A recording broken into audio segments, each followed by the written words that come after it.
বাজ্জা নেন।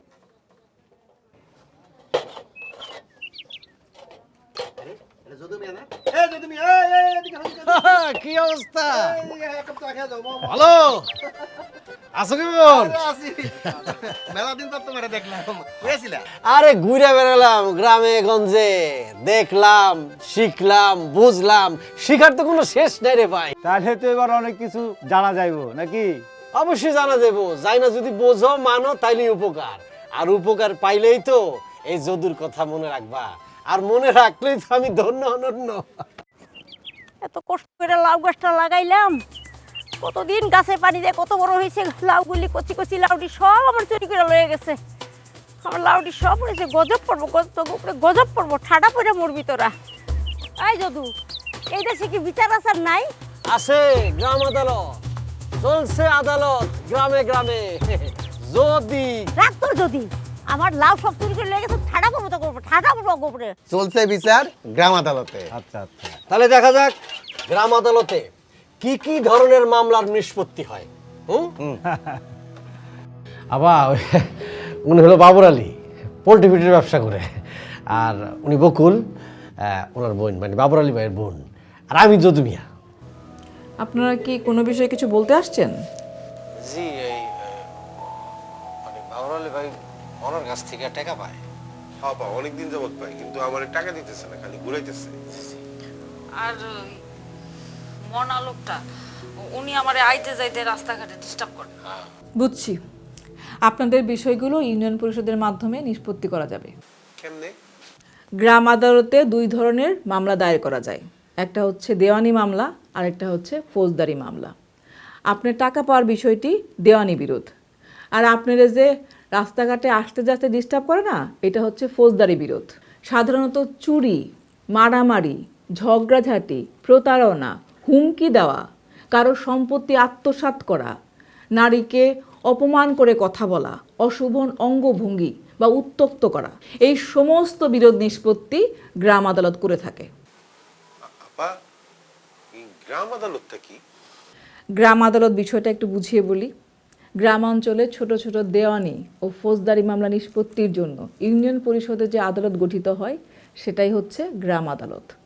অনধিক ৩ লক্ষ টাকা মূল্যমানের দেওয়ানি এবং ফৌজদারি মামলা নিষ্পত্তি করা যায় এই গ্রাম আদালতের মাধ্যমে। ফৌজদারি হলে 10 টাকা এবং দেওয়ানি হলে 20 টাকা মামলার ফিস দিয়ে ইউনিয়ন পরিষদে এই মামলা দায়ের করতে পারবেন। আপা, ওই নারীকে উত্ত্যক্ত করলেও কি কোনো মামলা করা যায়? হ্যাঁ যায়, বললামই তো। এমনকি স্ত্রী কর্তৃক তার বকেয়া ভরণ পোষণের আদায়ের মামলাও করা যায়। তো আপনার অভিযোগ শুনে যেটা বুঝলাম, আপনি গ্রাম আদালতে দেওয়ানি মামলা করতে পারবেন, আর বকুল আপা আপনি গ্রাম আদালতে ফৌজদারি মামলা করতে পারবেন। মনে রাখবেন সবসময়, গ্রাম আদালতে নিজের কথা নিজেই বলা যায়।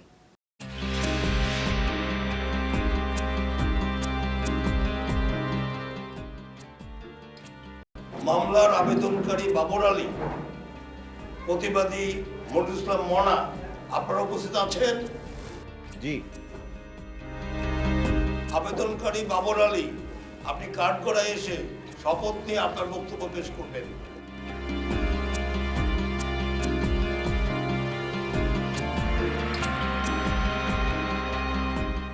আবেদনকারী যদি দুজন সাক্ষী থাকেন, তারা একটু বাইরে যাবেন।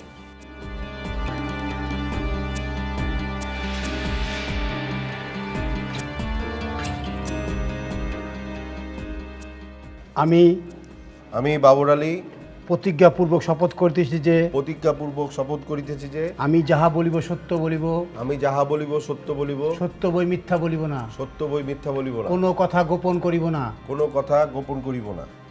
চেয়ারম্যান সাহেব, আমি ব্যাংকের ঋণ নিয়ে পোল্ট্রি ফিডের ব্যবসা শুরু করি। তো আমার দোকানের ভালোই কাস্টমার ছিল, মনামিও আমার দোকানের কাস্টমার ছিল। তো প্রথম সে আমার পোল্ট্রি ফিডের মাল নিয়ে আমাকে নগদ টাকা পরিশোধ করতো। মনামিয়া হঠাৎ করে আমার দোকানে বাকি নেওয়া শুরু করে।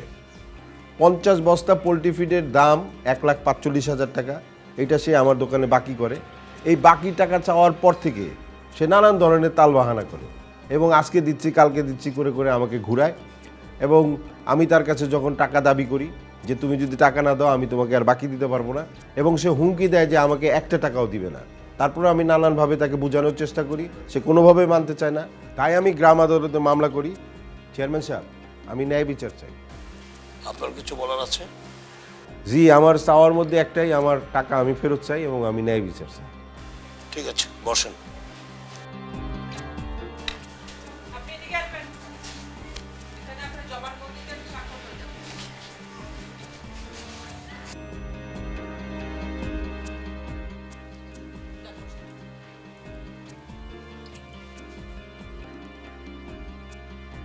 প্রতিবাদী মনিরুল মনা, আপনি কাঠগড়ায় আসবেন, কাঠগড়ায় এসে শপথ নেবেন এবং আপনার বক্তব্য আপনি পেশ করবেন।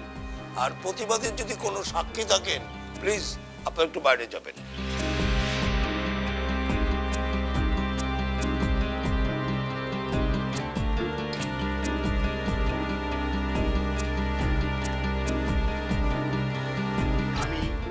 আমি মনিরুল ইসলাম মোনা প্রতিজ্ঞাপূর্বক শপথ করিতেছি যে প্রতিজ্ঞাপূর্বক শপথ করিতেছি যে আমি যাহা বলিব সত্য বলিব, আমি যাহা বলিব সত্য বলিব, সত্য বই মিথ্যা বলিব না, সত্য বই মিথ্যা বলিব না, কোনো কথা গোপন করিব না। কোনো কথা গোপন করিব না।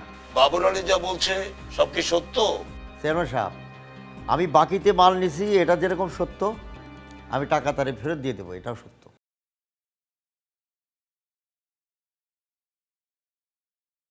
এই যে বাবর আলী আর মনা, একজন হলো আবেদনকারী আর একজন হলো প্রতিবাদী। এরা দুইজনে কিন্তু তাদের পছন্দ অনুযায়ী প্রতিনিধি বা সদস্য বাছাই করতে পারবে। আচ্ছা, এই সম্পর্কে হিসাব সহকারী আপা কি বলেন সেটা আমরা শুনি। এই নিন সদস্য মনোনয়নের নির্দেশনামা। আমার পক্ষে যদি আমি একজন উকিল নিয়োগ করতে চাই? গ্রাম আদালতে উকিল নিয়োগের কোনো ব্যবস্থা নাই। আবেদনকারী এবং প্রতিবাদী তারা নিজেরাই নিজেদের পক্ষে কথা বলতে পারবেন। আর ইউনিয়ন পরিষদের চেয়ারম্যান গ্রাম আদালত পরিচালনা করবেন। আপনারা প্রত্যেকে আপনাদের পক্ষে দুজন করে প্রতিনিধি মনোনয়ন করতে পারবেন। তবে এই দুজনের মধ্যে একজনকে অবশ্যই হতে হবে ইউনিয়ন পরিষদের সদস্য, আরেকজন স্থানীয় যে কেউ, যারা কিনা এই আদালত প্যানেলে সদস্য থেকে বিচার কার্য পরিচালনা করবেন।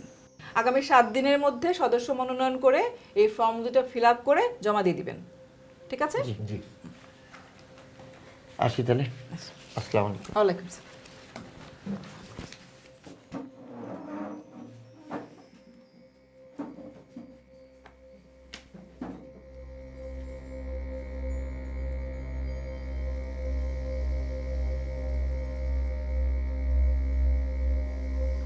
আর কি বাবর আলী, আসেন। হ্যাঁ, বলেন কি অভিযোগ, কি থাকলো? না না না না, কি বলেন? চেয়ারম্যান সাহেব, আমি আসলে বুঝতে পারছি আমার ভুল হয়ে গেছে। বুঝতে পারছেন? বাবর আলী ভাই, মনের মধ্যে কিছু রাখো না। হ্যাঁ, আমি কখনোই আর কাজ করবো না। আমি খুব খুশি হয়েছি, মনের মধ্যে কিছু রাখিনি, মাফ করে দিলাম। দুজনে কি এখন দুজনকে বুকে নেওয়া যায়? হ্যাঁ। একটু বুকে নেন। এই তাহলে দেখেন